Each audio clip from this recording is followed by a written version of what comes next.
तो बच्चे आप लोग वापस आ चुके होंगे ब्रेक से। अब हम लोग करने जा रहे हैं क्वेश्चन नंबर 67। तो क्वेश्चन नंबर 67 आप लोग ओपन कर लीजिएगा। तो क्वेश्चन नंबर 67 में मेरे को क्या दे रखा हुआ है, X Y and Z are partners in a firm sharing profit and losses in the ratio of 5:3:2। Their balance sheet as at 31 March 2018 was as follows. तो मेरे को यहाँ पे दे रखा है sundry creditors 18,000 rupees, workman compensation reserve 7,000 rupees. तो workman compensation reserve को मैंने अंडरलाइन कर लिया। इन्वेस्टमेंट फ्लक्चुएशन रिजर्व 7,000 रुपीज, तो मैंने इसको भी अंडरलाइन कर लिया कि ये भी मेरे को डिस्ट्रीब्यूट करना पड़ सकता है।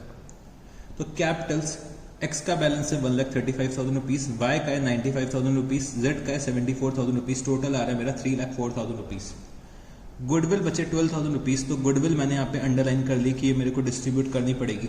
Patents 52,000 rupees, machinery 62,400 rupees, sundry debtors 24,000 rupees, less provision for doubtful debts 4,000 rupees. तो नेट डेटर्स मेरे आ रहे हैं 20,000 रुपीज के, investment 6,000 rupees, stock 20,000 rupees, loan to Z 1,000 rupees, cash at bank 600 rupees. Profit and loss account का debit balance आ रहा है, तो ये भी मैंने अंडरलाइन कर दिया कि ये भी मेरे को डिस्ट्रीब्यूट करना पड़ेगा। 1,50,000 rupees, Jades drawing 12,000 rupees. Z died on 1st April 2018। तो बच्चे बैलेंस शीट मेरे को दे रखी है 31 मार्च 2018 की, और Z की डेथ कब हो रही है, 1 अप्रैल 2018 को हो रही है। तो Z की डेथ बैलेंस शीट डेट पे ही हो रही है, तो मेरे को शेयर ऑफ प्रॉफिट का कैलकुलेशन नहीं करना पड़ेगा। तो मेरे को यहाँ पे क्या दे रखा है, X and Y decided to share future profit and losses in the ratio of 3:5। It was agreed that goodwill of the firm be valued at 2 years purchase of the average of the 4 completed years profit, which were 2014-15 1 lakh rupees, 2015-16 80,000 rupees, 2016-17 82,000 rupees। तो बच्चे ये मेरे को 3 साल के profit दे रखे हुए हैं, तो 4th ईयर का प्रॉफिट क्या हो जाएगा, 1,50,000 रुपीज, जो यहाँ पे मेरे को बैलेंस शीट में दे रखा हुआ है। Stock under valued bye ₹14,000 and machinery over valued bye ₹13,600। तो ये मेरे को रीवैल्यूएशन से रिलेटेड एडजस्टमेंट दे रखा हुआ है। All debtors are good. A debtor whose dues of ₹400 were written off as bad debts paid 50% in full settlement out of the amount of insurance premium which was debited entirely to profit and loss account ₹2,200 be carried forward as an unexpired insurance premium. ₹1,000 included in sundry creditors is not likely to arise. A claim of ₹1,000 on account of workman compensation to be provided for. Investment to be sold for ₹8,200 and a sum of ₹11,200 be paid to execution of Z immediately। तो बच्चे ये execution नहीं होगा, ये होगा executor of Z immediately, तो इसको सही कर लेना। तो 11,200 be paid to executor of Z immediately. The balance to be paid in 4 equal half yearly installments together with interest at 8% per annum at half year rest. Show revaluation account, capital account of partners and balance sheet of new firm। तो मेरे को यहाँ पे revaluation account बनाना है, capital account बनाने हैं partners के, और balance sheet of new firm बनानी है। तो बच्चे मेरे 3 पार्टनर्स है एक्स वाई और जेड, जिनका प्रॉफिट शेयरिंग रेशियो क्या है 5:3:2। तो यहाँ पे जेड की डेथ हो रही है 1 अप्रैल 2018 को। तो एक्स और वाई ने अपना future profit and loss ratio determine करा है 3:5 का। तो भाई जेड की जब डेथ होती है तो हमें पता है बहुत सारे एडजस्टमेंट्स करने होते हैं, जैसे कि रीवैल्यूएशन का, रिजर्व का, गुडविल का डिस्ट्रीब्यूशन करना होता है, और हमें Z के एग्जीक्यूटर्स को पेमेंट करना होता है। तो ये सारे एडजस्टमेंट्स मेरे को इस क्वेश्चन में करने हैं। तो ये मेरा एक तरीके से फुल फ्लेजेड क्वेश्चन है, जिसमें मेरे को रीवैल्यूएशन बनाना है, कैपिटल अकाउंट्स मेरे को सारे पार्टनर्स के बनाने हैं, और balance sheet of new firm बनानी है। ठीक है जी, तो चलो हम लोग शुरू करते हैं। तो मैं अपने ऑर्डर को फॉलो करूंगा। सबसे पहले मैं क्या करूंगा, रीवैल्यूएशन करूंगा। तो मैंने यहाँ पे क्या लिखा, question number 67। Question number 67 revaluation account. Revaluation account, तो रीवैल्यूएशन से रिलेटेड मेरे को काफी एडजस्टमेंट्स दे रखी हुई हैं। तो चलो हम लोग शुरू करते हैं रीवैल्यूएशन अकाउंट को। तो मेरे को पता है कि भाई हम लोग रीवैल्यूएशन अकाउंट को डेबिट करते हैं अगर मेरे को दुख होगा और हम लोग रीवैल्यूएशन अकाउंट को क्रिएट करते हैं अगर मेरे को खुशी होगी। ठीक है जी, तो चलो हम लोग शुरू करते हैं। तो सबसे पहले मेरे को दे रखा हुआ है स्टॉक अंडर वैल्यूड बाय ₹14,000। तो बच्चे हम लोगों ने स्टॉक का अंडर वैल्यूएशन कर रखा है, तो हम लोग स्टॉक की वैल्यू इंक्रीज करेंगे। तो मैंने यहाँ पे क्या लिखा, बाय स्टॉक अकाउंट ₹14,000। बच्चे हम लोगों ने मशीनरी को ओवर वैल्यू कर रखा है ₹13,600 से, तो मैं अपने मशीनरी की वैल्यू डिक्रीज करूंगा। तो मैंने यहाँ पे क्या लिखा, टू मशीनरी अकाउंट ₹13,600। फिर मेरे को दे रखा हुआ है all debtors are good. A debtor whose dues of ₹400 were written off as bad debts paid 50% in full settlement.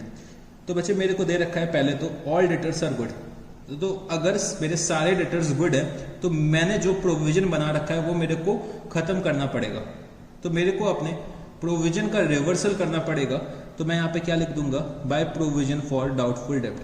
बच्चे जब हम लोग प्रोविजन क्रिएट करते थे तब हम लोग रीवैल्यूएशन अकाउंट को डेबिट करते थे, बट अब हम लोग प्रोविजन का रिवर्सल कर रहे हैं तो हम लोग रीवैल्यूएशन अकाउंट में क्रिएट करेंगे। तो मैंने यहाँ पे क्या लिखा, by provision for doubtful debts. तो 4,000 का प्रोविजन है वो हम लोगों ने यहाँ पे खत्म कर दिया। फिर मेरे को दे रखा है a debtor whose dues of ₹400 were written off as bad debts paid 50% in full settlement. तो बच्चे मेरा कोई डेटर होगा ₹400 का जिसको हम लोगों ने राइट ऑफ कर दिया था एज बैड डेब्ट्स, तो उसने मेरे को 50% इन फुल सेटलमेंट पेमेंट करा है। तो मतलब ₹400 का जो डेब्ट्स था बच्चे मेरे को कितना मिला है, 50% मिला है, मतलब मेरे को ₹200 रिकवर हो गया। तो मैंने ₹400 उसे एज अ बैड डेब्ट लिखा था, अब मेरे को रिकवर हो रहा है, तो ये मेरा क्या हो जाएगा, बैड डेब्ट्स रिकवर्ड। तो बैड डेब्ट्स रिकवर्ड बच्चे मेरे लिए खुशी की बात है, क्योंकि मैंने समझ लिया था कि भाई वो पैसा रिकवर होएगा ही नहीं। तो by bad debts recovered account, तो मेरे को कितना रिकवर हो रहा है बच्चे, 400 का 50%, तो ये कितना हो जाएगा, ₹200।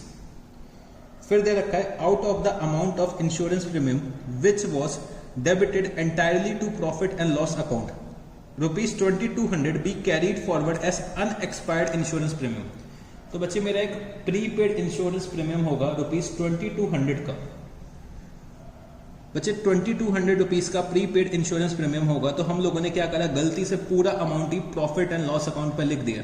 अब मेरे को प्रीपेड इंश्योरेंस रिकॉग्नाइज करना है, तो मैंने यहाँ पे क्या लिखा, बाय प्रीपेड इंश्योरेंस अकाउंट। बच्चे प्रीपेड इंश्योरेंस मेरा एसेट होता है, और अगर मेरा एसेट इंक्रीज हो रहा है तो हम लोग क्या करेंगे, रीवैल्यूएशन अकाउंट में क्रिएट करेंगे। तो ₹2200। फिर दे रखा हुआ है मेरे को ₹1000 included in sundry creditors is not likely to arise. बच्चे मेरे सन्ड्री क्रेडिटर्स ₹1000 से कम हो रहे हैं, तो मैं यहाँ पे क्या लिखूंगा, बाय सन्ड्री क्रेडिटर्स अकाउंट ₹1000। मेरे क्रेडिटर्स ₹1000 से कम हो रहे हैं, तो ये मेरे लिए खुशी की बात है। फिर बच्चे ये दे रखा हुआ है इन्वेस्टमेंट्स बी सोल्ड फॉर ₹8200। बच्चे हम लोगों ने इन्वेस्टमेंट्स को ₹8200 में बेच दिए। तो यहाँ पे मेरे को इन्वेस्टमेंट्स की वैल्यू दे रखी है ₹6000। हम लोगों ने सेल कितने पे करा है, 8200 पे करा है, मतलब ₹2200 से मेरे इन्वेस्टमेंट की वैल्यू इंक्रीज हो गई है। तो मैंने यहाँ पे क्या लिखा, बाय इन्वेस्टमेंट अकाउंट। बच्चे हम लोगों ने इन्वेस्टमेंट फ्लक्चुएशन रिजर्व अपने इन्वेस्टमेंट के लॉसेस के लिए बनाया हुआ है, बट यहाँ पे मेरा क्या हो रहा है, गेन हो रहा है, मेरे इन्वेस्टमेंट की वैल्यू इंक्रीज हो रही है। तो हम लोग इन्वेस्टमेंट फ्लक्चुएशन रिजर्व का पूरा अमाउंट डिस्ट्रीब्यूट कर देंगे अपने ओल्ड पार्टनर्स में इन their old profit sharing ratio. तो इन्वेस्टमेंट्स मेरे इंक्रीज हो रहे हैं बच्चे ₹2200 से, तो मैंने यहाँ पे क्या लिख दिया, बाय इन्वेस्टमेंट अकाउंट ₹2200। तो बच्चे मैंने अपने सारे आइटम्स लिख लिए हैं रीवैल्यूएशन से रिलेटेड। तो यहाँ पे मेरा रीवैल्यूएशन का प्रॉफिट आएगा। तो चलो हम लोग टोटल करते हैं अपने क्रेडिट साइड का। तो क्रेडिट साइड का अगर मैं टोटल करता हूँ तो कितना आ जाएगा, 14,000 plus 4,000 plus 200 plus 2200 plus 1,000 plus 2200, तो टोटल आ रहा है मेरा ₹23,600। तो इधर साइड का भी यही आ जाएगा, और बचे 23,600 माइनस 13,600, तो रीवैल्यूएशन का प्रॉफिट कितना आ जाएगा, ₹10,000। तो ये मैं अपने ओल्ड पार्टनर्स में डिस्ट्रीब्यूट कर दूंगा in their old profit sharing ratio. तो 2x capital account to Y's capital account to जेड्स कैपिटल अकाउंट। तो बच्चे 10,000 रुपए का प्रॉफिट है जो मेरे को डिस्ट्रीब्यूट करना है 5:3:2 के रेशियो में। तो 5/10, 3/10 और बचे 2/10। तो ये आ जाएगा 5,000, 3,000 और बचे 2,000 रुपीज। तो हम लोगों ने यहाँ पे रीवैल्यूएशन अकाउंट बना लिया है। चलो अब हम लोग पार्टनर्स के कैपिटल अकाउंट को भी बना लेते हैं। तो मैंने यहाँ पे क्या लिखा, कैपिटल अकाउंट। तो मेरे 3 पार्टनर्स हैं एक्स, वाई एंड जेड। तो मैंने यहाँ पे क्या लिखा, X, Y and Z, X, Y and Z. तो बच्चे यहाँ पे जेड की डेथ हो रही है, जेड की डेथ हो रही है, मतलब जेड जो है वो हमारे फर्म छोड़ के जा रहे हैं। तो मैंने यहाँ पे एक एरो बना लिया कि भाई जेड जो है वो फर्म छोड़ के जा रहा है।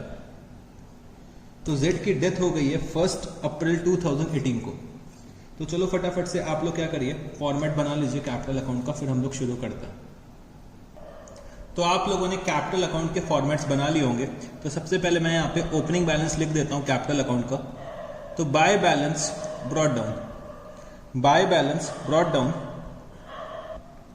तो एक्स का बैलेंस दे रखा हुआ है 1,35,000 रुपीज, वाई का दे रखा है 95,000 रुपीज और बच्चे जेड का दे रखा हुआ है 74,000 रुपीज। तो हम लोग यहाँ पे रीवैल्यूएशन का प्रॉफिट डिस्ट्रीब्यूट कर देते हैं। तो मैंने यहाँ पे क्या लिखा, by revaluation account, by revaluation account. तो रीवैल्यूएशन का प्रॉफिट आ रहा है 5,000, 3,000 और बचे 2,000 रुपीज। तो रीवैल्यूएशन का प्रॉफिट हम लोगों ने यहाँ पे डिस्ट्रीब्यूट कर दिया। अब बच्चे मेरे को अपने रिजर्व्स का डिस्ट्रीब्यूशन करना है।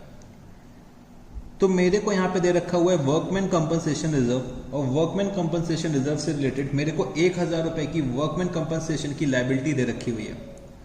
तो भाई 1,000 रुपए की लायबिलिटी हम लोग वर्कमैन कंपनसेशन रिजर्व से मीट आउट कर लेंगे और रिमेनिंग अमाउंट हम लोग क्या करेंगे, डिस्ट्रीब्यूट कर देंगे। तो by workman compensation reserve, by workman compensation reserve. तो बच्चे 7,000 रुपीज का रिजर्व है और 1,000 रुपीज की लायबिलिटी है। तो हम लोग 6,000 रुपीज डिस्ट्रीब्यूट कर देंगे इन द रेशियो ऑफ 5:3:2। तो अगर हम लोग डिस्ट्रीब्यूट करते हैं तो 1,200, 1,800 एंड 3,000 रुपीज। फिर मेरे को इन्वेस्टमेंट फ्लक्चुएशन रिजर्व दे रखा हुआ है। तो इन्वेस्टमेंट फ्लक्चुएशन रिजर्व हम लोग बच्चे पूरा का पूरा डिस्ट्रीब्यूट कर देंगे।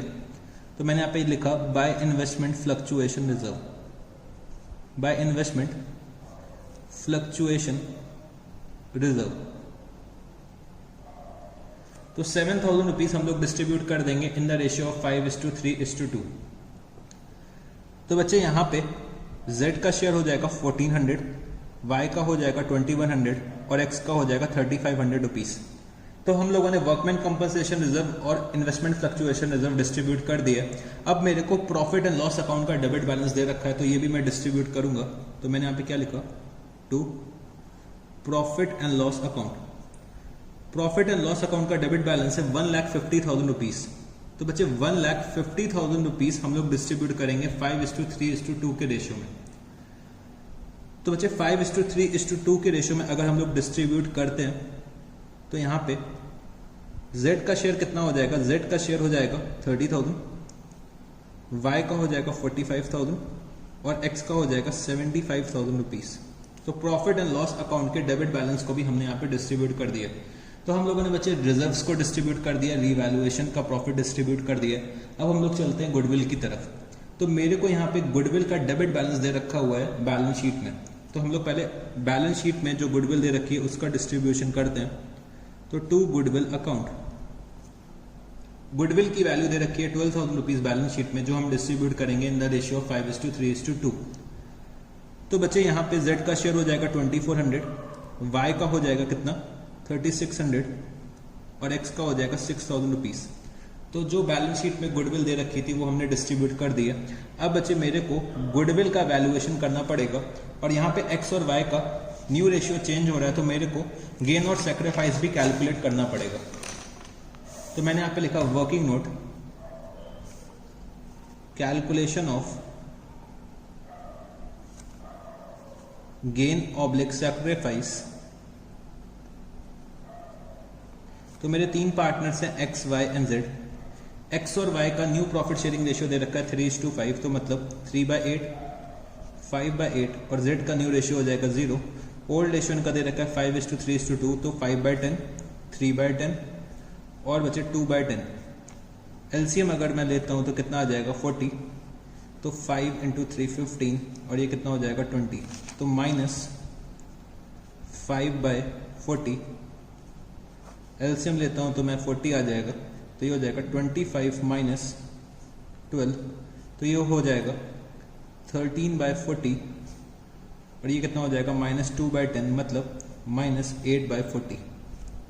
तो बच्चे यहाँ पे y गेन कर रहे हैं और x और z सेक्रीफाइस कर रहे हैं, तो x और z दोनों को ही अपना शेयर ऑफ गुडविल रिसीव होगा जितना भी वो लोग सेक्रीफाइस कर रहे हैं। तो मैंने यहाँ पे लिखा calculation of goodwill of firm, calculation of goodwill of firm.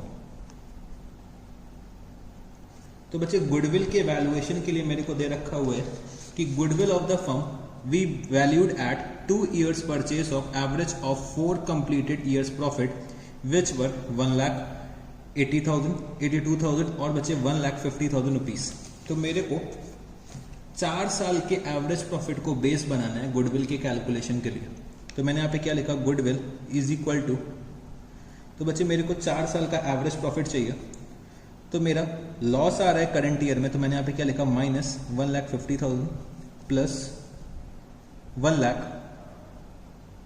Plus 80,000 plus 82,000 rupees divided by 4। और बच्चे मेरा number of years of purchase मेरे को कितना दे रखा है 2।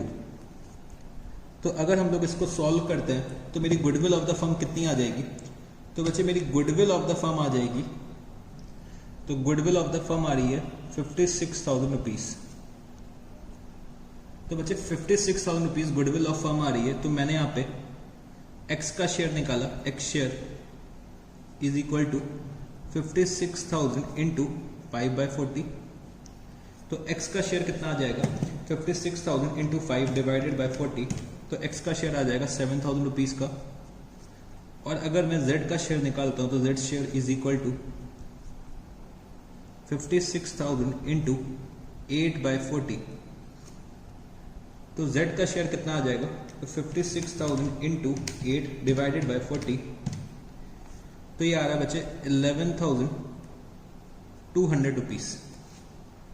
तो y पेमेंट करेंगे x को 7,000 रुपीज और z को 11,200 रुपीज। तो चलो हम लोग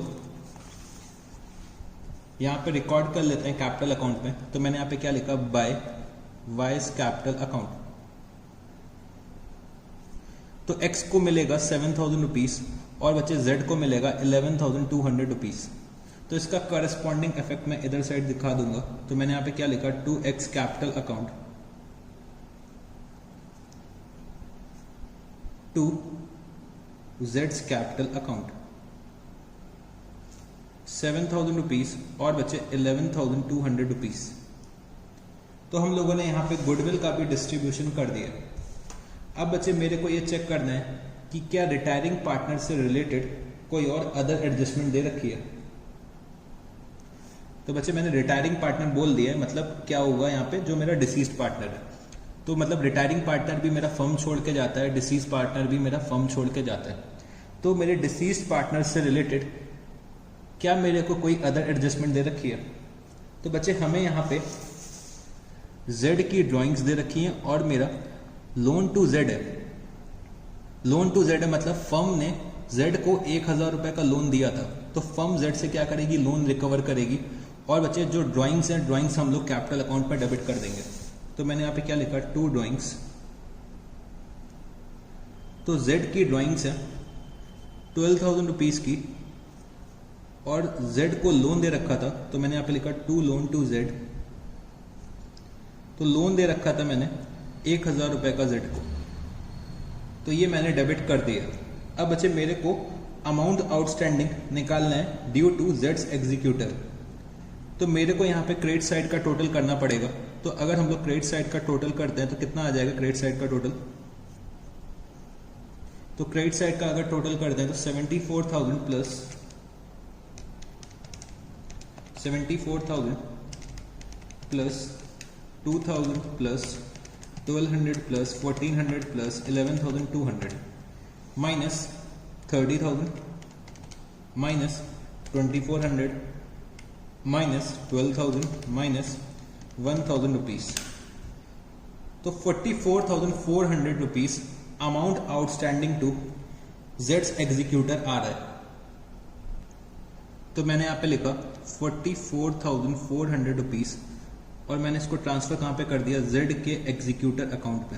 तो टू जेड्स एग्जीक्यूटर अकाउंट 44,400 रुपीज। अब बच्चे मैं चेक करता हूँ कि क्या मेरे कॉन्टिन्यूइंग पार्टनर से रिलेटेड मेरे को कोई अदर एडजस्टमेंट दे रखी है। तो मेरे को कोई और अदर एडजस्टमेंट नहीं दे रखी हुई है।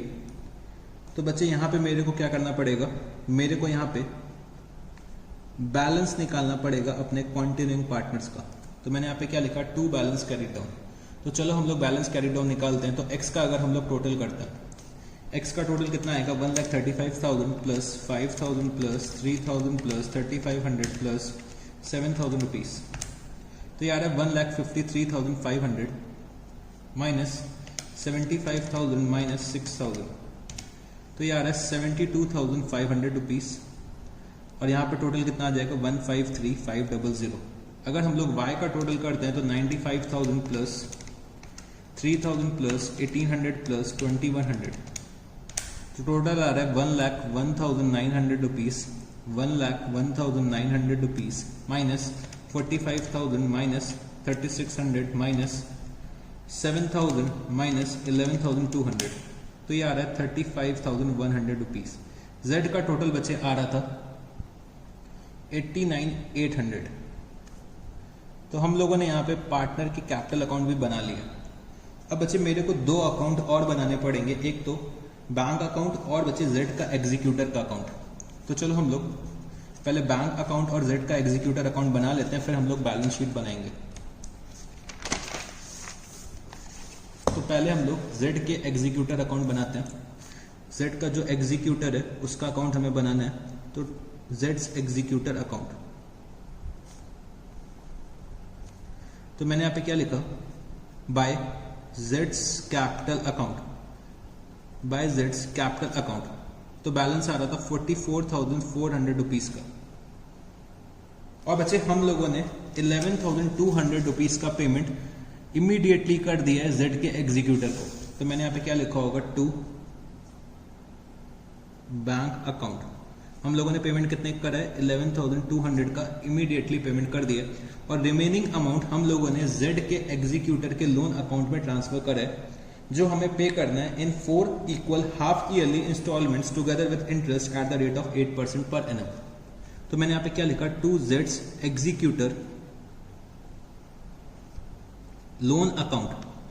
तो बैलेंस कितना आ जाएगा, 44,400 माइनस 11,200।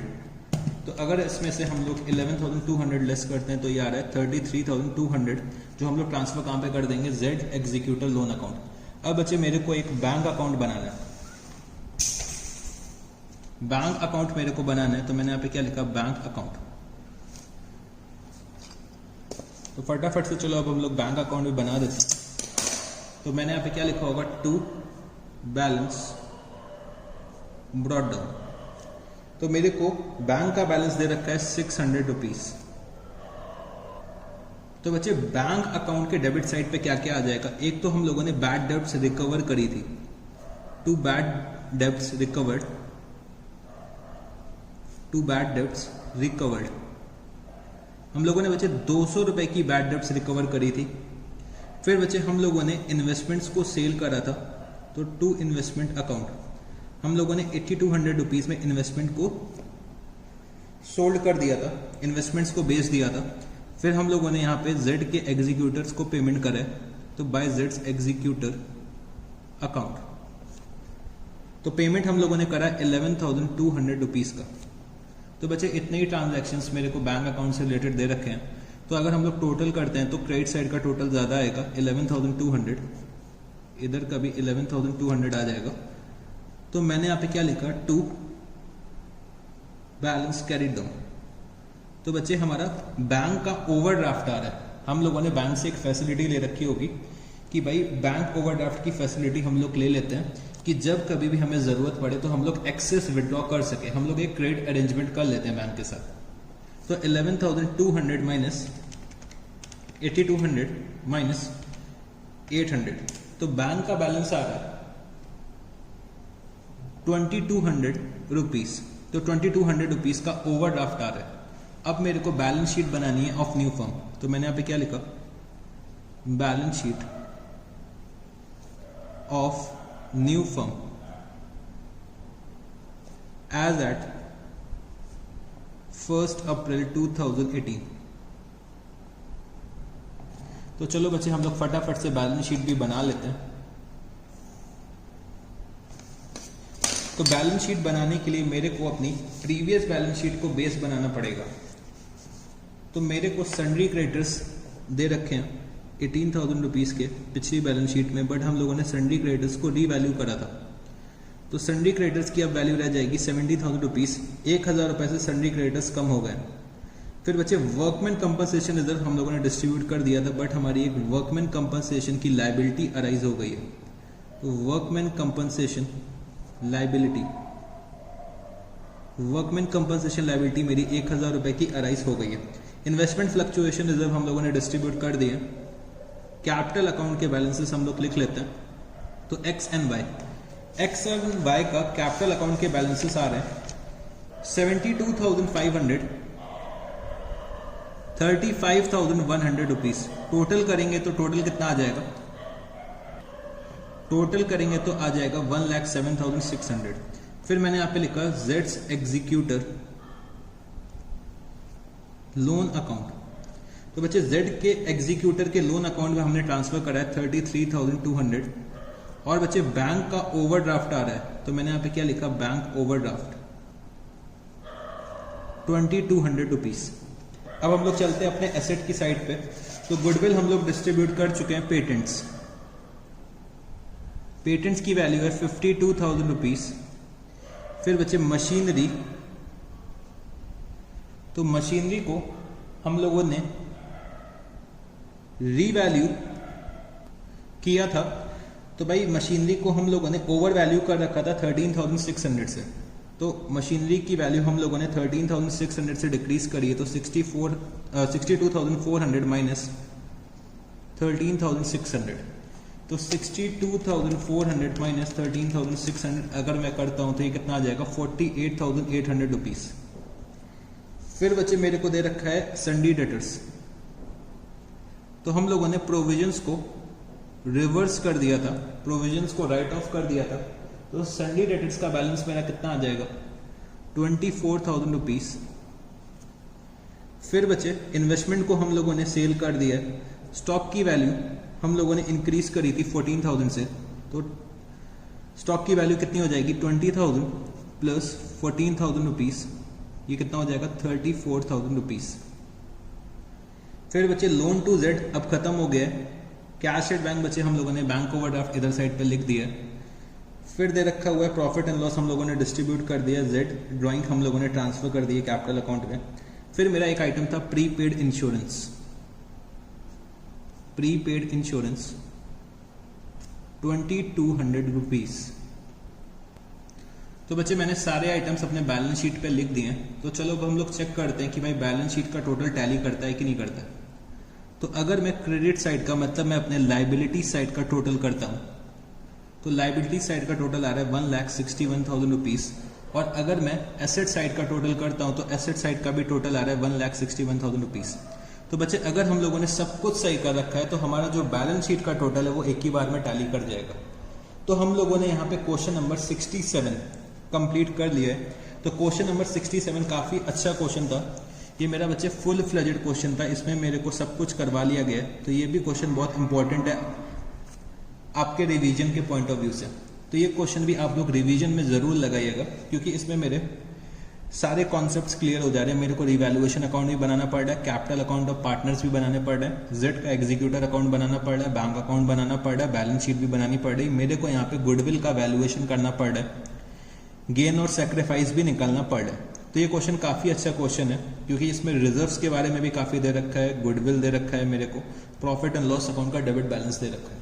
तो क्वेश्चन नंबर 67 काफ़ी अच्छा क्वेश्चन था। तो ये आप लोग रिवीजन के पॉइंट ऑफ व्यू से कंसिडर करिएगा, ठीक है जी। तो चलो अब हम लोग अपने टॉपिक को थोड़ा सा और आगे लेकर चलते हैं। तो अब बच्चे हम लोग डिस्कस करने जा रहे हैं section 37 of the Indian partnership act 1932। तो मेरे साथ यहां पे लिखना, section 37 of the Indian partnership act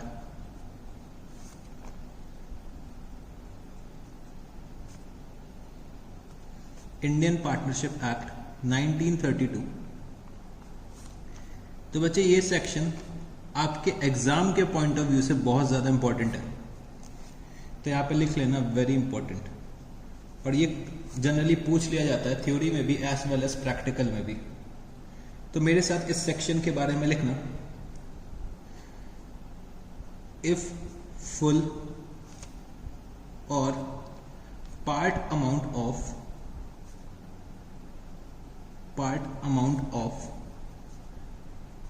outgoing partner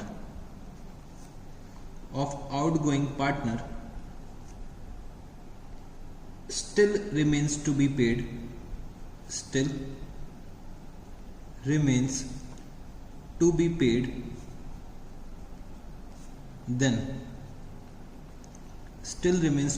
then he will be entitled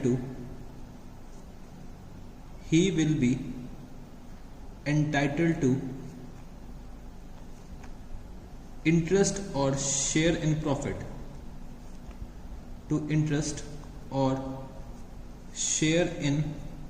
profits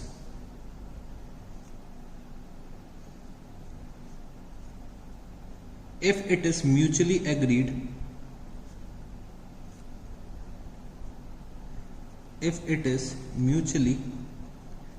agreed among partners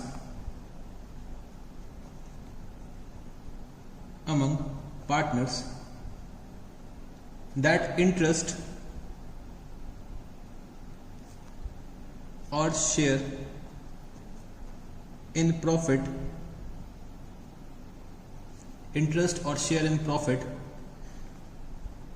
will not be paid.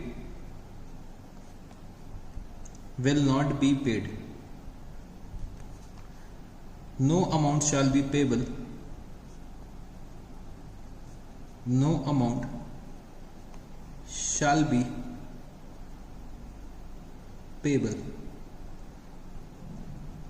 B, तो बच्चे पहले आप लोग क्या करिए, नोट कर लीजिए, फिर मैं इसको समझाऊंगा। B, if there is no agreement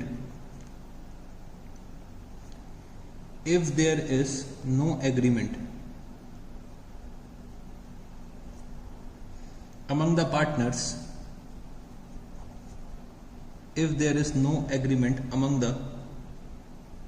partners, then outgoing partner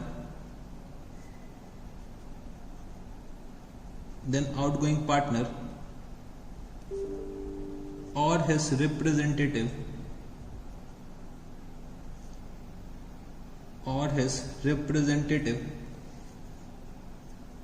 have the choice to get either of the following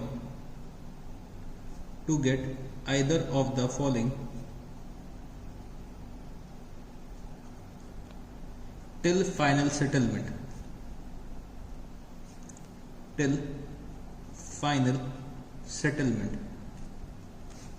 First, interest at the rate of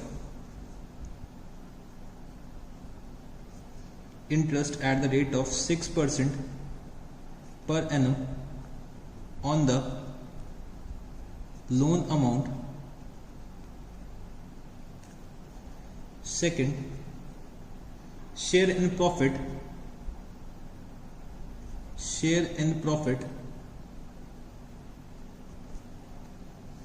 earned proportionate to his amount, proportionate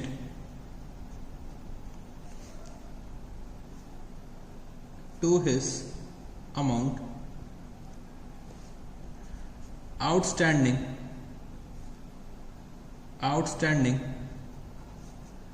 to total capital,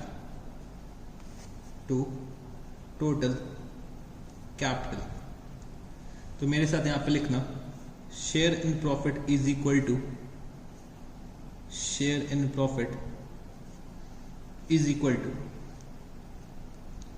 outstanding amount of outgoing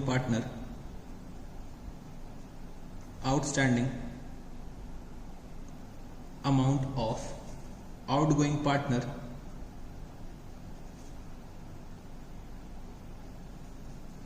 divided by capital of all partners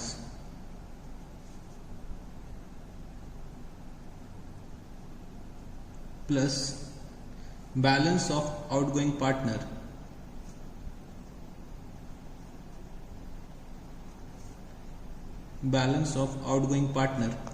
into profit from the date of death / retirement, profit from the date of death / retirement of a partner till the date of next balance sheet, तो sir आपने ये इतना सारा क्या लिखवा दिया, जरा आप हमें समझा भी दीजिए। तो चलो बच्चे समझने की कोशिश करते हैं। तो बच्चे यहाँ पे मेरा section 37 of the Indian partnership act, कौन सा सेक्शन? सेक्शन 37।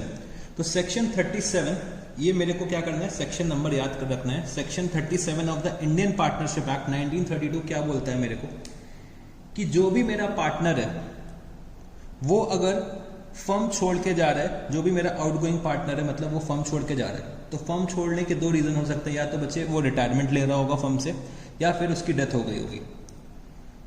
तो मेरा अगर रिटायरिंग पार्टनर, जो मेरा पार्टनर है फर्म छोड़ के जा रहा है, चाहे वो रिटायरमेंट का केस हो चाहे वो डेथ का केस हो, और बच्चे जब हम लोगों ने उसके ड्यूज कैलकुलेट करे होंगे, भाई जब रिटायरमेंट होता है तब भी हम लोग ड्यूज का कैलकुलेशन करते हैं, डेथ के केस में भी हम लोग ड्यूज का कैलकुलेशन करते हैं, जो भी मेरे आउटगोइंग पार्टनर के ड्यूज निकल के आते हैं। तो अगर हम लोगों ने आउटगोइंग पार्टनर के ड्यूज का फुल पेमेंट नहीं करा है, या फिर हम लोगों ने पार्ट पेमेंट करा है, या फिर हम लोगों ने कुछ भी पेमेंट नहीं करा है, if full or part amount of outgoing partner still remains to be paid, then अगर हम लोगों ने फुल पेमेंट नहीं करा है, मतलब हो सकता है पार्ट में पेमेंट कराओ या फिर हम लोगों ने कुछ भी पेमेंट ना कर रखो। बच्चे दोनों ही पॉसिबिलिटीज होती हैं कि भाई हम लोगों ने हो सकता है थोड़ा पेमेंट कर दिया, पार्ट पेमेंट कर दिया, या फिर हम लोगों ने कुछ भी पेमेंट ना कराओ, या फिर हम लोगों ने पूरा पेमेंट कर दिया। तो सेक्शन 37 तभी अप्लाई करेगा या तो हम लोगों ने फुल पेमेंट ना कराओ या फिर हम लोगों ने पार्ट पेमेंट कर दिया। अगर हमने फुल पेमेंट कर दिया तो सेक्शन 37 अप्लाई ही नहीं होगा। तो यहाँ पे चाहो तो लिख लो, यहाँ पे ऐसे करके एक एरो लिख लो कि if full payment is made, if full payment is made, then this section will not apply, then this section shall not apply। तो अगर हम लोगों ने फुल पेमेंट नहीं करा होगा, मतलब या तो पार्ट पेमेंट करा होगा या फिर कुछ भी अमाउंट पे नहीं करा होगा, तभी हमारा सेक्शन 37 जो है वो अप्लाई होगा। तो सेक्शन 37 ये बोलता है कि भाई जो भी अमाउंट आउटस्टैंडिंग है उसका पेमेंट अभी तक हम लोगों ने आउटगोइंग पार्टनर को नहीं करा या फिर उसके लीगल हायर्स को नहीं करा, तो भाई आउटगोइंग पार्टनर या फिर उसके लीगल हायर्स का हक बनता है फर्म में। आउटगोइंग पार्टनर या फिर उनके लीगल हायर्स का क्या बनता है, राइट बनता है फर्म में कि वो फर्म से क्या करें, प्रॉफिट्स में हिस्सा मांगे। भाई फर्म में पैसा पड़ा हुआ है, भाई फर्म ने अभी तक पेमेंट थोड़ी ना करा है आउटगोइंग पार्टनर का, तो जो भी आउटगोइंग पार्टनर का जो पैसा है, जो भी अमाउंट ड्यू है वो फर्म में अभी भी है। तो फर्म ने उस पैसे से जितना भी प्रॉफिट कमाया है, फर्म ने उस पैसे से जितना भी प्रॉफिट कमाया है उसमें क्या मिलना चाहिए, आउटगोइंग पार्टनर को या फिर उनके लीगल हायर्स को प्रॉफिट में शेयर मिलना चाहिए, जितना भी उस पैसे से प्रॉफिट कमाया गया है। मेरा सेक्शन 37 ये बोलता है। सेक्शन 37 ये बोलता है कि भाई जितना भी अमाउंट ड्यू है मेरा आउटगोइंग पार्टनर को या फिर उनके लीगल हायर्स को, अगर उसका पेमेंट नहीं हुआ है तो जितना भी अमाउंट आउटस्टैंडिंग है, जितना भी अमाउंट आउटस्टैंडिंग है उस अमाउंट से जितना भी प्रॉफिट कमाया गया है after the date of death till the date of next balance sheet, जितना भी प्रॉफिट कमाया गया है उसमें मेरे आउटगोइंग पार्टनर का भी शेयर बनता है। तो आउटगोइंग पार्टनर का शेयर बनता है या फिर उसके लीगल हायर का शेयर बनता है तो उनको पेमेंट होना चाहिए। ये मेरा section 37 of the Indian partnership act बोलता है। अनलेस अदरवाइज कोई एग्रीमेंट कर रखा हो, तो अगर कोई एग्रीमेंट नहीं कर रखा है तो हम लोगों को क्या करना पड़ेगा, प्रॉफिट्स में शेयर देना पड़ेगा आउटगोइंग पार्टनर को या फिर लीगल रिप्रेजेंटेटिव को, अगर हम लोगों ने फुल ड्यूज का पेमेंट नहीं कर रखा है। तो यही चीज मैंने यहाँ पे लिखवाई आपको, if full or part amount of outgoing partner stills remain to be paid. तो अगर पूरा या फिर कुछ पार्ट अमाउंट हम लोगों ने आउटगोइंग पार्टनर को पे नहीं कर रखा है, तब क्या होगा, he will be entitled to interest or share in profit. तब उसे क्या मिलना चाहिए, इंटरेस्ट मिलना चाहिए या फिर शेयर इन प्रॉफिट मिलना चाहिए, जो भी अमाउंट आउटस्टैंडिंग है उस पर। अगर हम लोगों ने म्यूचुअली एग्री कर लिया है कि भाई हम लोग किसी भी तरीके का इंटरेस्ट या फिर शेयर इन प्रॉफिट नहीं पे करेंगे, तब बच्चे ये बात ही नहीं अराइज होगी इंटरेस्ट और प्रॉफिट की। अगर हम लोगों ने म्यूचुअली एग्री नहीं कर रखा है, मतलब कुछ भी एग्रीमेंट नहीं है, अगर म्यूचुअली एग्री कर लिया है कि भाई interest or share in profit नहीं चाहिए, तो भाई बात ही यहाँ पे खत्म हो जाती है। अगर हम लोगों ने म्यूचुअली एग्री नहीं कर रखा है या फिर ऐसा कोई पॉइंट नहीं दे रखा था पार्टनरशिप डीड में, या फिर रिटायरमेंट के टाइम जब हम लोग एग्रीमेंट कर रहे थे ऐसा कोई पॉइंट नहीं दे रखा था, तो भाई हमारा हक है कि भाई हमें interest at the rate of 6% per annum receive हो ऑन द लोन अमाउंट। जो भी मेरा अमाउंट आउटस्टैंडिंग होगा उसको हम लोग कहां पे ट्रांसफर करते थे, लोन अकाउंट में ट्रांसफर करते थे। तो मेरे को इंटरेस्ट या तो 6% पर एनम के रेट से मिलना चाहिए या फिर शेयर इन प्रॉफिट मिलना चाहिए earn proportionate to his amount outstanding to the total capital. तो मतलब जितना पैसा मेरा फर्म में आउटस्टैंडिंग है उस पैसे पे जितना भी प्रॉफिट कमाया गया from the date of retirement और death to the date of balance sheet, उसमें मेरे को शेयर इन प्रॉफिट मिलना चाहिए। तो इन दोनों में जो भी बेनिफिशियल होगा आउटगोइंग पार्टनर के लिए या फिर उनके लीगल हायर्स के लिए, वो हम लोग पे कर देंगे। तो यहां क्या दे रखा हुआ, if there is no agreement among the partners then outgoing partners और his representative have the choice to get either of the following till final settlement, interest at the rate of 6% per annum on the loan amount, share in profit earned proportionate to his amount outstanding to capital। तो share in profit निकालने के लिए मैंने एक formula लिखवा दिया, but formula अगर आप लोग ना भी याद करो तब भी काम चल जाएगा। मैं इसको अभी समझा दूंगा एक एग्जाम्पल के थ्रू, तो आपको फॉर्मूले याद करने की जरूरत नहीं पड़ेगी, ठीक है जी। बट फिर भी कुछ लोग होते हैं जिनको रट्टा लगाना होता है तो उनके लिए फॉर्मूला है, बट अगर मैं आपको समझा दूंगा तो फॉर्मूला याद करने की कोई भी जरूरत नहीं पड़ेगी। तो चलो हम लोग फिर से एक बार डिस्कस करते हैं सेक्शन 37 को। Section 37 of the Indian partnership act मेरा क्या बोलता है, फिर से सुनो फटाफट से, सुनो मेरे को फटाफट से, ठीक है जी। तो सेक्शन 37 बहुत ही ज्यादा इंपॉर्टेंट सेक्शन है। Section 37 of the Indian partnership act 1932 ये बोलता है कि अगर हम लोगों ने पेमेंट नहीं करा है अपने आउटगोइंग पार्टनर को या फिर लीगल हायर्स को, या तो फुल पेमेंट नहीं करा होगा या फिर हम लोगों ने पार्ट पेमेंट कर रखा है, तब हमारा section 37 of Indian partnership act apply होता है। और अगर हम लोगों ने कोई एग्रीमेंट नहीं कर रखा है कि भाई हम लोग इंटरेस्ट या फिर शेयर इन प्रॉफिट नहीं पे करेंगे, अगर एग्रीमेंट कर रखा है कि हम लोग interest or share in profit नहीं पे करेंगे तो भाई बात यहां पे खत्म हो जाती है। बट अगर हम लोगों ने एग्रीमेंट नहीं कर रखा है तो भाई जो मेरा आउटगोइंग पार्टनर है या फिर उसके लीगल रिप्रेजेंटेटिव है, मेरा आउटगोइंग पार्टनर है या फिर उसके जो लीगल रिप्रेजेंटेटिव है, उनके पास ऑप्शन होता है कि भाई अमाउंट आउटस्टैंडिंग पे या तो इंटरेस्ट ले लो at the rate of 6% per annum on the loan amount, या फिर शेयर इन प्रॉफिट ले लो जो उस पैसे से प्रॉफिट कमाया गया from the date of retirement और death to the date of next balance sheet. तो बच्चे याद करो, मैंने आपको रिटायरमेंट की क्लास में बताया था, लास्ट क्लास जो हमारी रिटायरमेंट की थी, मैंने उसमें बताया था कि अगर कुछ ना दे रखा हो तो आप लोग इंटरेस्ट का क्या ले लो, 6% पर एनम। तो बच्चे ये मैंने आपको सेक्शन 37 से ही बताया था। मैंने आपको इसलिए बता दिया था कि भाई कभी कभी जरूरत पड़ती है कि कुछ दे नहीं रखा है तो हम लोग क्या मान के चले, तो इंटरेस्ट 6% लेना है, ये कहाँ पे दे रखा है, सेक्शन 37 पे दे रखा है। उस टाइम मैं सेक्शन 37 का रेफरेंस नहीं दे सकता था क्योंकि आप लोगों ने अभी तक सेक्शन 37 उस टाइम पे नहीं पढ़ा था जब हम लोगों ने रिटायरमेंट का लास्ट लेक्चर डिस्कस करा था। बट आज हम लोगों ने सेक्शन 37 डिस्कस कर लिया, तो मेरे को ये पता है कि भाई इंटरेस्ट एट द रेट 6% कहाँ से आ रहा है, तो ये सेक्शन 37 से आ रहा है। तो बच्चे, अगर मेरा पार्टनर रिटायर हो रहा है या फिर उसकी डेथ हो रही है, तो उसके लीगल रिप्रेजेंटेटिव को या फिर रिटायरिंग पार्टनर को क्या मिलेगा, इंटरेस्ट मिलेगा या फिर शेयर इन प्रॉफिट मिलेगा on the amount due to him.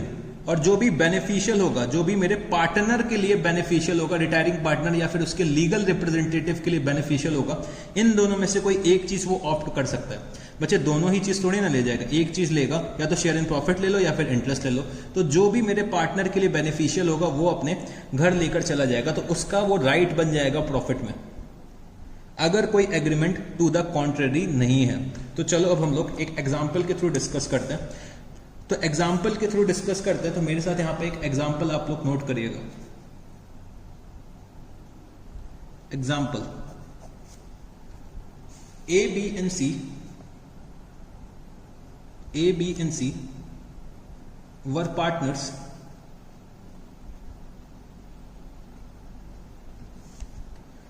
sharing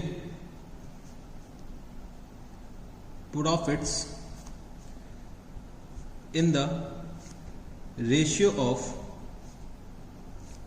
4:3:2. C retired on 1st July.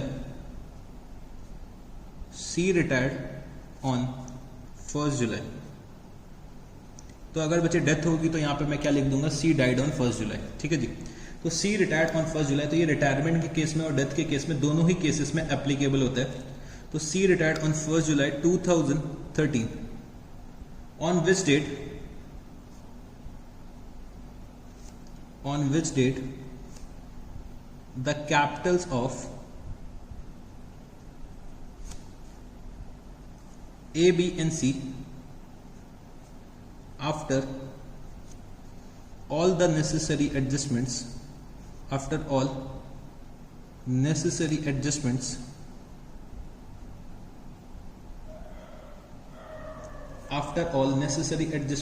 stood at rupees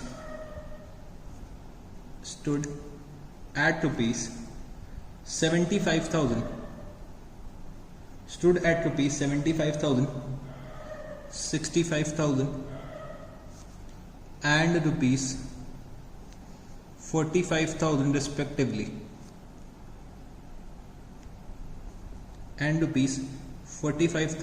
respectively, A and B continued to carry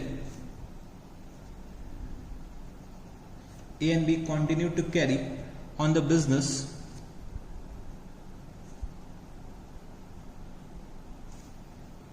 for 6 months without settling the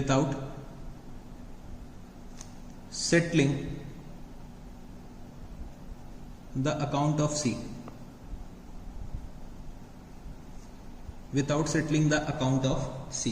During the period of 6 months,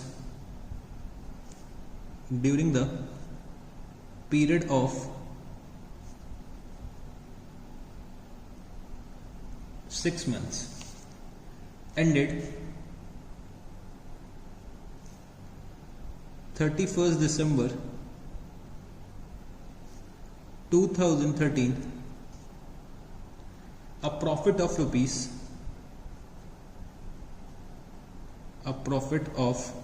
rupees 50,000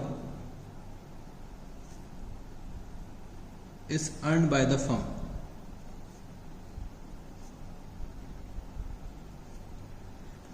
State which of the two options available with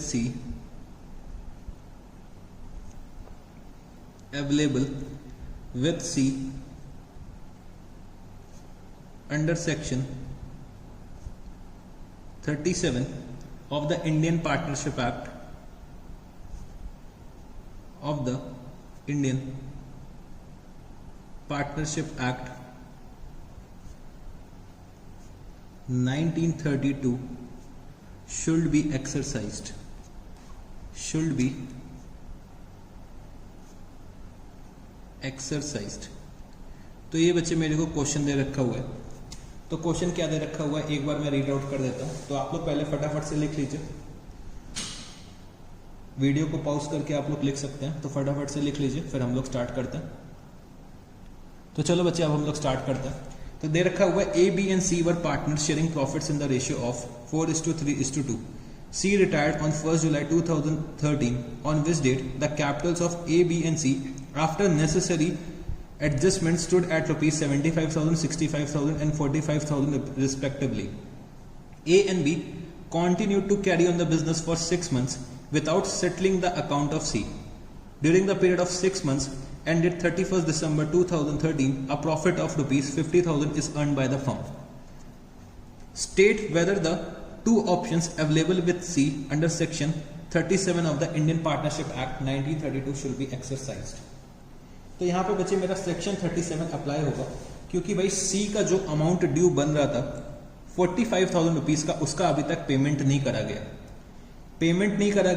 और ए और B ने business carry on करना भी शुरू कर दिया.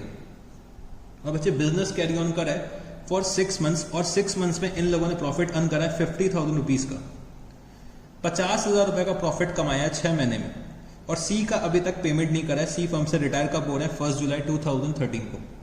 तो भाई सी यहाँ पे क्या कर सकते हैं? सी अपना राइट एक्सरसाइज कर सकते हैं एज पर सेक्शन 37, अगर कोई एग्रीमेंट नहीं कर रखा है to the contrary.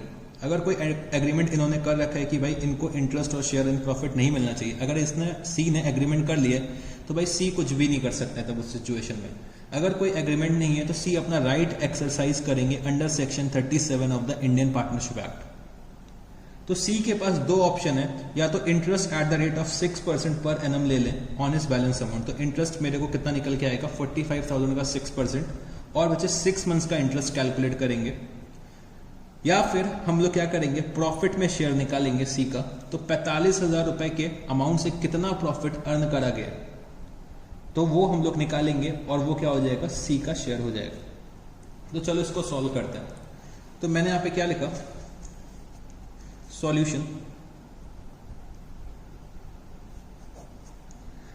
C has following two options. तो C के पास यहां पे दो ऑप्शंस हैं, या तो इंटरेस्ट ले ले या फिर शेयर इन प्रॉफिट ले ले, whichever is beneficial to him. तो सबसे पहले हम लोग इंटरेस्ट निकालते हैं. तो interest at the rate of 6% per annum on his balance amount. तो ये अगर हम लोग कैलकुलेट करते हैं तो ये कितना आ जाएगा? 45,000 का 6%, और बच्चे इंटरेस्ट हम लोग कैलकुलेट कितने मंथ्स का करेंगे? 6 मंथ्स का करेंगे, क्योंकि बिजनेस जो कैरी करा गया है वो 6 मंथ्स के लिए कैरी करा गया है. तो 45,000 का 6% इंटू 6 डिवाइडेड बाई 12, तो ये आ रहा है बच्चे 1350 रुपीज, 1350. और सी के पास दूसरा ऑप्शन क्या है? या तो शेयर इन प्रॉफिट ले ले which has been earned from the amount due to him. तो मैं यहां पे क्या लिख सकता हूं? Share in profit which has been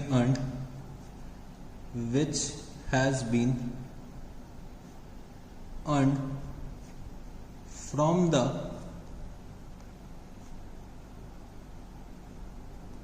amount due to him. तो बच्चे चलो हम लोग शेयर इन प्रॉफिट निकालने की कोशिश करते हैं. तो भाई हम लोगों ने प्रॉफिट कितना अर्न करा है 6 मंथ्स में?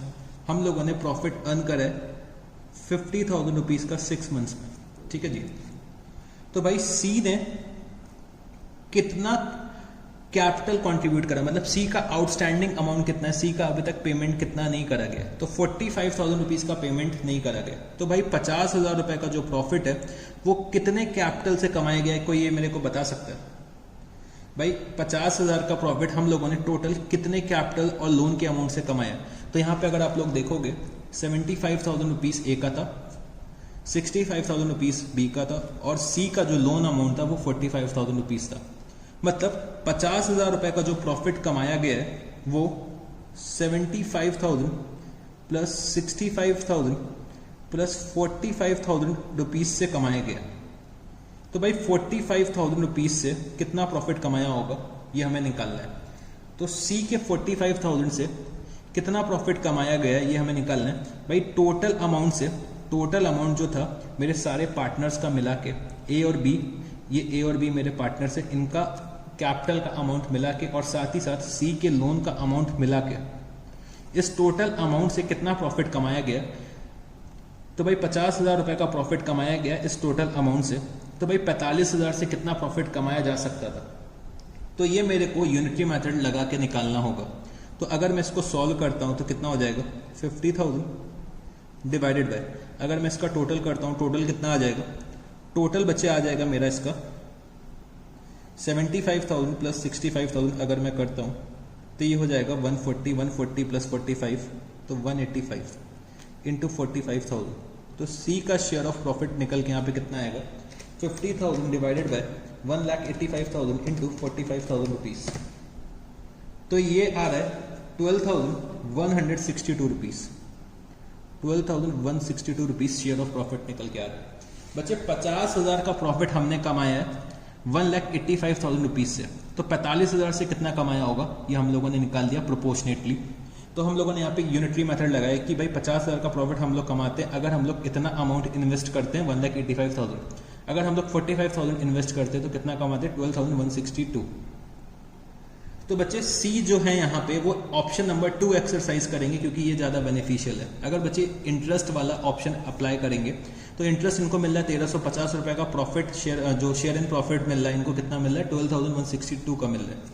तो मैं यहाँ पे क्या लिख सकता हूँ she will exercise option 2, will exercise option B because it is beneficial to him, तो जो भी ऑप्शन बेनिफिशियल होगा वो ऑप्शन सी जो है वो एक्सरसाइज कर लेगा।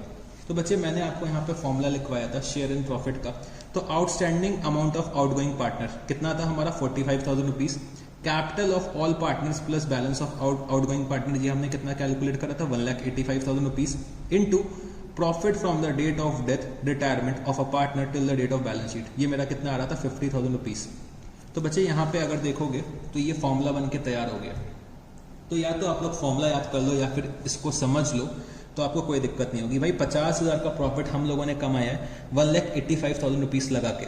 तो 1,85,000 रुपीज में यहाँ पे सी का 45,000 रुपीज शामिल है, तो मेरे को सी का शेयर निकालना है। तो मैंने यूनिटरी मेथड लगा के 45,000 से मल्टीप्लाई कर दिया। तो आप लोग चाहो तो फॉर्मूला याद कर सकते हो या तो समझ के भी कर सकते हो। तो दोनों में से जो भी बेनिफिशियल ऑप्शन होगा वो सी एक्सरसाइज कर लेगा under section 37 of the Indian partnership act. तो चलो एक बार फिर से डिस्कस करते हैं इंडियन पार्टनरशिप एक्ट का सेक्शन 37। बच्चे मैं बार बार डिस्कस कर रहा हूँ क्योंकि ये सेक्शन जो है वो बहुत ज़्यादा इंपॉर्टेंट है। तो अगर हम लोगों ने फुल पेमेंट अगर नहीं करा है या फिर हम लोगों ने पार्ट पेमेंट कर रखा है तो ये सेक्शन 37 अप्लाई होगा। अगर हम लोगों ने फुल पेमेंट कर दिया तो सेक्शन 37 अप्लाई होएगा ही नहीं। तो सेक्शन 37 ये बोलता है कि भाई मेरे आउटगोइंग पार्टनर को या फिर उसके लीगल रिप्रेजेंटेटिव को इंटरेस्ट मिलेगा या फिर शेयर इन प्रॉफिट मिलेगा whichever is beneficial to him on the amount outstanding. तो interest at the rate of 6% per annum या फिर share in profit which has been earn from the amount due to him. अगर हमारे retiring partner ने या फिर उनके legal representative ने, मतलब डिसीज्ड पार्टनर के लीगल रिप्रेजेंटेटिव ने कोई एग्रीमेंट कर रखा है कि भाई हम लोग इंटरेस्ट को रिसीव नहीं करेंगे या फिर शेयर इन प्रॉफिट को रिसीव नहीं करेंगे, तो बात ही अलग हो गई। तब सेक्शन 37 का कोई भी एप्लीकेशन नहीं हो पाएगा। तो ये बच्चे हम लोगों ने एग्जाम्पल कर लिया। तो ये एग्जाम्पल मैंने आपको करा दिया, तो होप सो आप लोगों को ये टॉपिक भी समझ में आ गया होगा। तो सेक्शन 37 का इंडिविजुअल क्वेश्चन भी आपके एग्जाम में आ सकता है। तो सेक्शन 37 को बहुत अच्छे से करके जाइएगा। और थ्योरी के पॉइंट ऑफ व्यू से भी पूछा जा सकता है कि भाई सेक्शन 37 में कौन कौन से ऑप्शंस एक्सरसाइज किए जा सकते हैं। तो आप लोग बताएंगे कि भाई interest at the rate of 6% on the loan amount या फिर share in profit which has been earn from the amount due to the retiring partner या फिर to the legal heir of the deceased partner. ठीक है जी। तो ये होता है section number 37 of the Indian partnership act, और सेक्शन नंबर 37 आप लोग नंबर याद करेंगे सेक्शन का, ठीक है जी। तो बच्चे यहाँ पे जो मेरा डेथ का टॉपिक है वो क्लास 12 के पॉइंट ऑफ व्यू से खत्म हो जाता है। क्लास 12 का इतना ही सिलेबस होता है डेथ का। तो हम लोग रिटायरमेंट और डेथ को साथ में लेकर चलते हैं। तो रिटायरमेंट और डेथ क्लास 12 के पॉइंट ऑफ व्यू से यहाँ पे खत्म हो जाता है। बट सीए फाउंडेशन के पॉइंट ऑफ व्यू से अगर मैं बोलूँ तो मेरे को कुछ और टॉपिक्स अभी आपको पढ़ाने और कुछ और क्वेश्चंस जो हायर लेवल के वो आपको प्रैक्टिस कराने। तो क्लास 12 का सिलेबस जो है वो पार्टनरशिप का मतलब डेथ का यहाँ पे खत्म हो जाता है। तो क्लास 12 के लिए यहीं पे जो चैप्टर है डेथ का वो खत्म हो जा रहा है। तो अब आप लोगों को होमवर्क करना होगा। तो होमवर्क आप लोग मेरे साथ पहले नोट कर लीजिए। होमवर्क पहले आप लोग मेरे साथ नोट कर लीजिएगा। तो होमवर्क में आप लोगों को क्वेश्चंस करने हैं। तो क्वेश्चन नंबर आपको करना होगा 50, फिर बचे क्वेश्चन नंबर 52, क्वेश्चन नंबर 54, 55, फिर बचे question number 57, question number 58, question number 61, फिर बचे क्वेश्चन नंबर 63, 64, क्वेश्चन नंबर 66, फिर बचे क्वेश्चन नंबर 68। इतने क्वेश्चंस आप लोगों को होमवर्क में करने होंगे। तो इन क्वेश्चंस में अगर आपको किसी भी तरीके का डाउट आता है तो आप लोग मेरे से पूछ सकते हैं। तो रिटायरमेंट और डेथ बच्चे सेम मेथोडोलॉजी पे चलते हैं। अगर आप लोगों ने रिटायरमेंट अच्छे से पढ़ा है तो डेथ भी आ गया होगा समझ में आपको। तो कुछ भी मैंने आपको नया नहीं पढ़ाया, बस अब मैंने आपको सिर्फ और सिर्फ एक नया टॉपिक पढ़ाया, section 37 of the Indian partnership act. तो ये बच्चे रिटायरमेंट के लिए भी जरूरी है और डेथ के लिए भी जरूरी है सेक्शन 37। तो इसीलिए ये मैं आपको सबसे लास्ट में पढ़ाता हूँ। तो बच्चे यहाँ पे डेथ का टॉपिक क्लास 12 के पॉइंट ऑफ व्यू से खत्म हो गया। अब हम लोग अपने नेक्स्ट लेक्चर में कुछ हायर लेवल के टॉपिक्स डिस्कस करेंगे जो सिर्फ और सिर्फ सीए फाउंडेशन के लिए एप्लीकेबल है। तो क्लास 12 वालों को नेक्स्ट वीडियो नहीं देखना है, ठीक है जी। तो उसमें मैं कुछ एडिशनल क्वेश्चंस डिस्कस करूंगा, जो एडिशनल क्वेश्चंस होंगे हायर लेवल के, और मेरे को कुछ एडिशनल टॉपिक्स भी डिस्कस करने हैं जो सीए फाउंडेशन के लिए रिलेवेंट है। तो डेथ का टॉपिक क्लास 12 के पॉइंट ऑफ व्यू से यहाँ पे खत्म हो जाता है। तो सीए फाउंडेशन और क्लास 12 वालों को दोनों को ही ये क्वेश्चंस प्रैक्टिस करने हैं। फिर हम लोग अपने नेक्स्ट वीडियो में मिलते हैं, ठीक है जी। तो पार्टनरशिप अकाउंट्स में अगर आपको किसी भी टॉपिक में जो दिक्कत आ रही है, ठीक है, किसी भी टॉपिक्स में आप लोगों को कोई दिक्कत आ रही है तो आप मेरे से पूछ सकते हैं। ये क्वेश्चंस आपको होमवर्क में बहुत अच्छे से लगाने हैं। जो आज मैंने क्लास में कराया है वो बहुत अच्छे से रिवाइज भी करना है आप लोगों को। हम लोगों ने एक टर्न में डेथ का टॉपिक खत्म कर लिया क्योंकि डेथ में कुछ ऐसा खास था ही नहीं, और सारा का सारा टॉपिक हम लोग ऑलरेडी रिटायरमेंट में पढ़ चुके हैं। रिटायरमेंट में बच्चे हम लोगों ने 4 लेक्चर्स डिवोट करे थे, जिससे कि हम लोग डेथ एक लेक्चर में ही कवर कर लें, ठीक है जी। तो बहुत अच्छे से रिवाइज करिएगा। इसके अलावा अगर आपको एडमिशन में कोई डाउट है या फिर change in profit sharing ratio में डाउट है तो तब भी आप लोग मेरे से डिस्कस कर सकते हैं। तो फिर आज के लिए हम लोग इतना ही रखते हैं। मिलते हैं अब हम लोग अपने नेक्स्ट लेक्चर में। तो thank you guys, see you, tata, good night, bye bye.